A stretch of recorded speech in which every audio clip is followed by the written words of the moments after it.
எச்சக்கலைன்னா சொல்லலாம். கண்டிப்பா அடுத்த பணத்தை திருடுறவங்க வேற என்ன சொல்ல முடியும். இந்த யூரியனை நாங்கள் விட மாட்டோம். தினம் வந்தால் இது நடக்காது. ஒரே நிமிஷம் இசையமைப்பாளரான இளையராஜா அவர்கள் தன்னோட ஒரே மகளை இழந்துட்டு இன்னைக்கு சோகத்துல இருந்துட்டு இருக்கும் போது இப்படி ஒரு செயல் நடந்திருக்கு அப்படின்னு நினைக்கும் பொழுது ரொம்பவே வருத்தத்தை தெரிவிக்குது. சோ அத பத்தி இந்த வீடியோல நம்ம இப்போ முழுமையா பார்க்கலாம். இசையமைப்பாளர் அப்படின்னு சொன்னாலே நம்ம எல்லாருக்குமே கண்ணு முன்னாடி தோன்ற ஒரு முதல் பர்சன் அப்படின்னா இளையராஜா அவர்கள் தான். அதாவது இளையராஜா பத்தி சொல்லணும்னா நிறைய விஷயங்கள் குறிப்பிடலாம். முக்கியமா சொல்லணும்னா இளையராஜாவுக்கு முன்னாடி பின்னாடி அப்படிங்கிற மாதிரி பிரிச்சு எடுக்கிற மாதிரி இளையராஜாவை மையமா கொண்டு நிறைய இசையமைப்பாளர்கள் இருந்துட்டு இருக்காங்க. இந்த நிலையில ரீசெண்டா அவங்களோட பொண்ணான பவதாரணி அவர்கள் கேன்சர்ல இறந்து போன விஷயமே இன்னும் ஆறாம இருந்துட்டு இருக்கு. அது மட்டும் இல்லாம யுவன் சங்கர் ராஜாவும் சரி கார்த்திக் ராஜாவும் சரி இந்த விஷயத்துல இருந்து மீண்டு வர முடியாம தவிச்சிட்டு இருக்க இந்த நிலையில பவதாரணி பேரை வச்சு ஒரு சில மோசடிகள் நடந்திருக்கு. அதுல என்ன நடந்துச்சு அப்படின்னு பார்த்தா இசையமைப்பாளர் சங்கம் அப்படின்னு ஒண்ணு கிட்டத்தட்ட அரை நூற்றாண்டு காலமா தொடங்கப்பட்டு ரொம்பவே சூப்பரா போயிட்டு இருக்கு. அப்படி இருக்க நிலைமையில பவதாரணியோட சிக்னேச்சரை போட்டு கிட்டத்தட்ட 80 லட்சம் கிட்ட மோசடி பண்ணிருக்காங்க. இதுக்கு காரணம் யாரு அப்படின்னு தெரியாம திணறி போய் நின்னுட்டு இருந்திருக்காரு இளையராஜா அவர்கள். இத பத்தி சோசியல் மீடியா கிட்டையும் சொல்ல முடியாம பேச்சு திணறலோட நின்னுட்டு இருந்தவருக்கு ஒரு ஐடியா தோணிருக்கு. அவரோட பிரதரான கங்கை அமரன் கிட்ட இத பத்தி ஷேர் பண்ணிருக்காரு. அது மட்டும் இல்லாம இசையமைப்பாளர் சங்கத்துக்கிட்ட முறையும் இட்டிருக்காரு. அதுல என்ன சொல்லிருக்காரு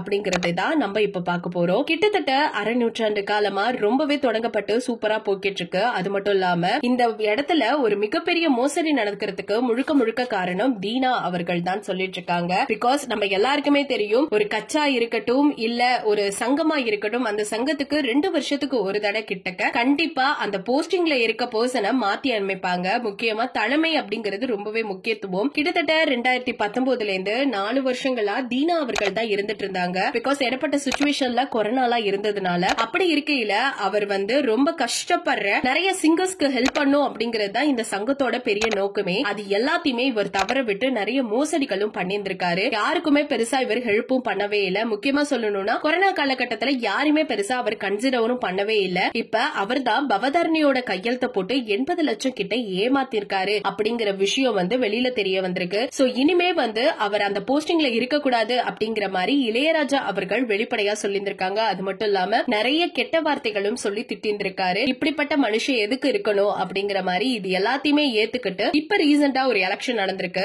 அதுல யார் தலைவரா நியமிச்சிருக்கப்பட்டிருக்காங்கன்னு கேட்டா சபேஷ் முரளி அவங்க தான். சோ இவங்களை எதிர்த்து தீனா அவர்கள் போட்டியிட்டு இருந்தாலுமே இவர் தோல்வி விட்டுட்டாரு. சோ இதுக்கெல்லாம் காரணம் என்ன அப்படின்னு கேட்டா இவரு யாருக்குமே ஹெல்ப் பண்ணாம இவர் செஞ்ச துரோகமும் ஏமாற்றமும் தான் இன்னைக்கு இவரை பின்தாங்கிருச்சு அப்படின்னு சொல்லிட்டு இருக்காங்க. இன்னும் சொல்ல போனோம் அப்படின்னு கேட்டா நிறைய ரசிகர்கள் உள்ள மனோ அவர்கள் இத பத்தி ஒரு சில விஷயங்கள் பகிர்ந்திருக்காரு. நம்ம எல்லாருக்குமே தெரியும் நிறைய பாடகர்கள் இருந்துட்டு இருக்காங்க. அந்த வரிசையில நல்ல ஒரு பீக்ல இருந்துட்டு இருக்க ஒரு பர்சன் தான் மனோ அவர்கள். அவர்களே தீனோ பத்தி ஒரு விஷயம் சொல்லியிருக்காங்க. இவர் ஹெல்ப்பே பண்ணல, மனசாட்சி கட்டுத்தனமா நிறைய நடந்துகிட்டாரு, நிறைய மோசடி பண்ணாரு. முக்கியமா கொரோனா காலகட்டத்துல யாருமே பெருசா கன்சிடர் பண்ணாம எல்லாருக்குமே உதவி செய்யறங்கிற பேர்ல நிறைய மோசடியில ஈடுபட்டாருங்கிறது எங்களுக்கு நல்லா தெரியும். ஆனா முழுமையா ஒரு ப்ரூஃபோட தெரிஞ்சுக்கிறதுக்கு லேட் ஆயிடுச்சுங்கிற மாதிரி இவர் பதிவிட்டு இருந்தாரு. இந்த செய்தியும் இதோட சேர்ந்து கசிய ஆரம்பிச்சிருக்கு. சோ இவர் பண்ண இந்த விஷயத்த பத்தி நீங்க என்ன நினைக்கிறீங்க? ஒருத்தங்க உயிரோட இருக்கும் பொழுது அவங்கள பத்தி பேசுறது பரவாயில்ல, இறந்த ஒரு பர்சனை வச்சு இப்படி ஒரு மோசடி பண்ணிருக்காங்க அப்படின்னா